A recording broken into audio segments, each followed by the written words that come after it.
Hey everyone, and welcome. Today, we're going to uncover a secret weapon that's probably already sitting on your computer. We're going to turn it into an incredibly powerful calculator that you never even knew you had. So, what if you could do way more than just simple addition and subtraction, right from a basic command prompt? Well, it turns out you can. We're going to be looking at the Python interpreter, but forget all the complex programming stuff for a minute. Think of it as the most straightforward, powerful calculator you've never used. And to get started, we're going to ease into it with the basics. We'll use the same simple math operations you'd find on any old calculator, just to show you how, intuitive this whole thing really is.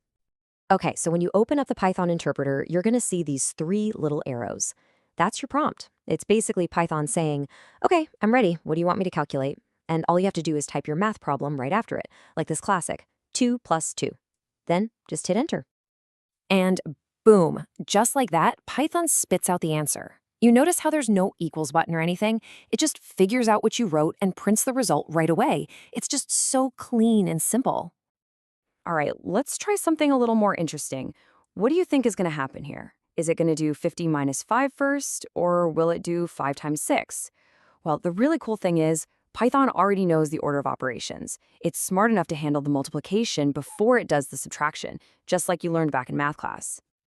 And there's the proof. The answer is 20. See?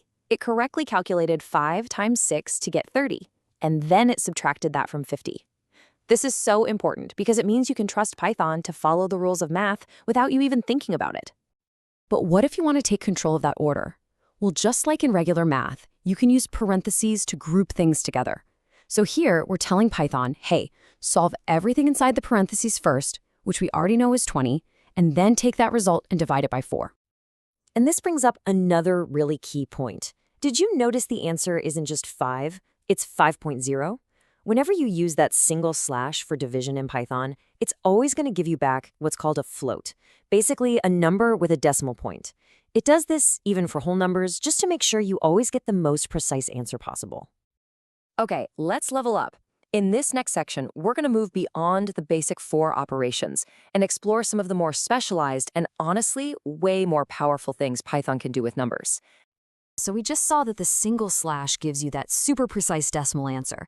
But sometimes you don't actually care about what comes after the decimal. Check this out. If you use a double slash, what we call floor division, it gives you just the whole number part of the answer. It literally just throws the fraction away. So 17 divided by 3, classic division gives you the whole shebang, while floor division just gives you the 5. So what happens to that leftover bit? Well, Python has an operator for that too. This percent sign, or the modulo operator, doesn't tell you how many times 3 goes into 17. Instead, it tells you what the remainder is. In this case, you're left with 2. And this is actually super useful for all kinds of things, like quickly figuring out if a number is even or odd. And what about exponents? Say you need to calculate 5 squared. Well, you don't have to type out 5 times 5. You can use the double asterisk operator to handle powers. So 5 double asterisk 2 is just the Python way of saying 5 to the power of 2. And of course, the answer is 25. This little operator is so powerful. It works for anything, whether you're doing 5 squared or something way bigger, like 2 to the power of 7. It's just a really clean, simple way to deal with exponents. Okay, this right here is where our simple calculator gets a massive upgrade. We're about to give it a memory by assigning our numbers to names, or as programmers call them, variables. And trust me, this is a total game changer. So here's the key thing to get. That equal sign isn't asking a question, it's making a statement. This line, width equals 20, is you telling Python, hey, from now on, when I say width, I mean the number 20. Notice how Python doesn't print anything back? It just quietly stores that information. We do the same thing for height, even letting Python do the math for us first. And now, we can just use those names in our calculations. And there's our results. Python remembered that width is 20 and height is 45, multiplied them and gave us 900.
Here's our results.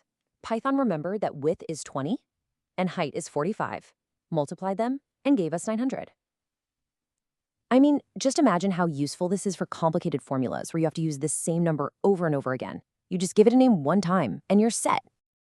Now, what happens if you try to use a name that Python has never seen before? Well, you get an error message. But don't let this stuff intimidate you. This name error is actually your friend. It's just Python's polite way of saying, hey, I've looked everywhere, but I have no memory of what n is. You haven't told me what that means yet. All right, for our last section, I've got a fantastic little shortcut for you. This is a real pro tip that makes using Python for those quick multi-step calculations so much smoother. So think about this really common situation. You've just done a calculation, and now you need to use that exact result in your very next calculation. Do you have to tediously retype that long number with all the decimals? No way. There's a much better way.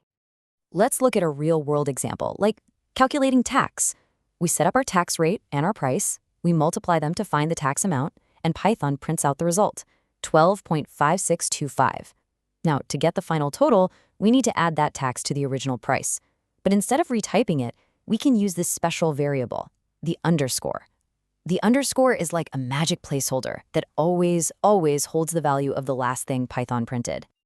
And there you have it. Python takes the original price, adds the value it stored in that underscore, and gives us the final total. It's a simple, super elegant shortcut that saves you a ton of time and helps prevent typos. So let's do a quick recap of the new superpowers you've just unlocked. You now know how to do all the basic math. You can use those advanced operators for things like floor division, remainders, and powers. You can give your calculator a memory using variables, and you can even use the last answer in a new calculation with that handy little underscore. So there you have it. You've officially turned a simple command line into a really sophisticated calculator. And that just leaves us with one last really exciting question. If Python can handle numbers this easily, what else can it do? Thanks for joining me.